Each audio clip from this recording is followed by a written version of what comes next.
Summer's calling, and shackshop.us has you covered. Dive into hot sales on ladies' swimsuits, sleek, stylish, and perfect for pool or beach. Stay connected and on trend with smartwatches that track your every move. Explore the depths with underwater drones and reach new heights with our flying drones. Adventure starts here. Hurry, these deals won't last.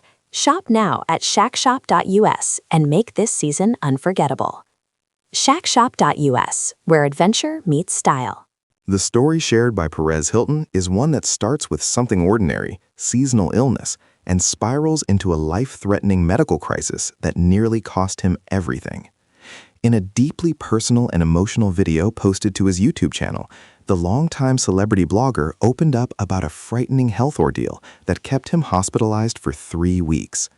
What began as a simple case of the flu quickly escalated into a chain reaction of medical complications that tested his body, his mental strength, and his outlook on life. He didn't hold back when describing the experience. "My own mistakes landed me in the hospital for 21 days, he admitted candidly.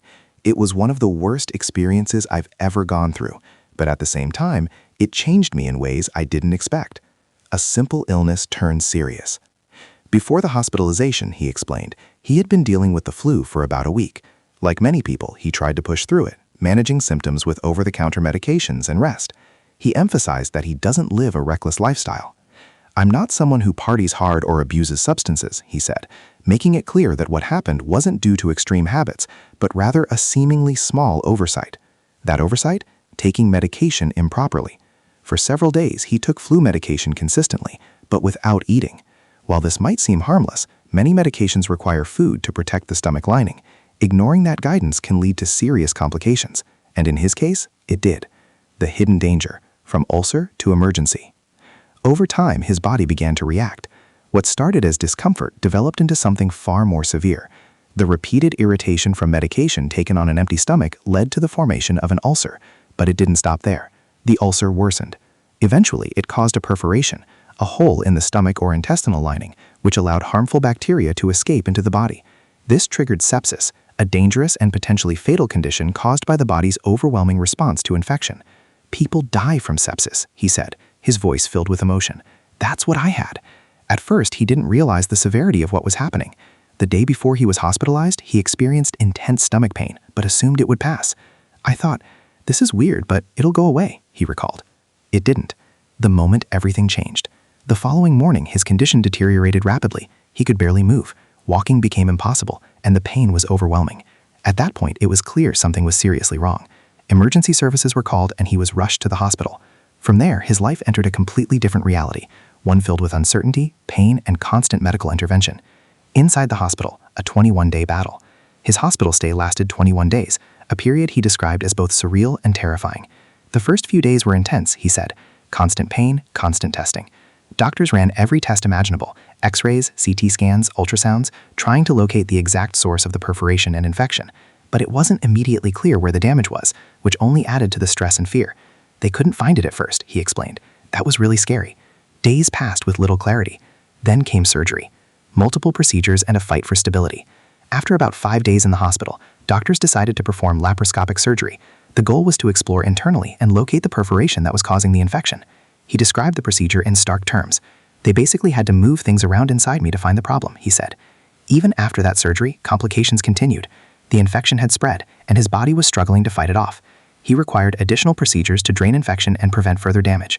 At one point, doctors inserted drainage systems to remove infected fluid from his body, a process that was both physically and emotionally exhausting. And still, it wasn't over. When the body starts to fail. As the infection persisted, it began affecting other parts of his body. "The sepsis kept working," he said. "It felt like my body was falling apart." His heart became unstable, requiring medication to regulate it. On top of that, he developed another infection while in the hospital, an unfortunately common risk in prolonged hospital stays. Each complication added another layer to an already dire situation. It wasn't just about recovery anymore, it was about survival. Unable to eat, a harsh reality. For a significant portion of his hospital stay, he couldn't eat normally. Instead, he was fed through a tube. For someone who openly admits to loving food, this was particularly difficult, not just physically, but emotionally. "Everything went through an IV," he said. "I couldn't eat at all." Even when he was eventually allowed to eat again, it wasn't easy. His body had to relearn how to process food, and the transition came with its own set of challenges. The emotional toll. Beyond the physical pain, the experience took a heavy emotional toll. One of the most difficult aspects for him was the loss of independence. He spoke openly about moments of embarrassment and vulnerability, especially when he had to rely on nurses for basic needs. "I felt humiliated sometimes," he admitted. "I had to keep calling for help because I couldn't control certain things." Despite that, he expressed deep gratitude for the medical staff who cared for him. "The nurses were incredibly kind and patient," he said. "They made a huge difference." The slow road to recovery. Recovery didn't happen overnight. He described the process as slow and frustrating. For the first 2 weeks, he was severely ill. The final week in the hospital was focused on gradual improvement, regaining strength, stabilizing his condition, and preparing for discharge. By the time he left, he felt like he had formed relationships with many of the staff. "I felt like I knew everyone," he joked. But even after going home, the journey wasn't over. Life after the hospital. Back at home, he made it clear that he's still not fully recovered. He showed viewers a PICC line, a type of intravenous access inserted into the arm that delivers medication directly to the heart. "It's kind of scary," he said, acknowledging how serious his condition had been. The device is a reminder that healing is still ongoing, a wake-up call. More than anything, the experience changed his perspective. He described it as a wake-up call, one that forced him to reevaluate how he lives his life. "I'm going to slow down," he said. He also emphasized the importance of being more present, especially for his 3 children. The scare made him realize how fragile life can be and how quickly things can change. A message to others. Through sharing his story, he hopes others can learn from his experience.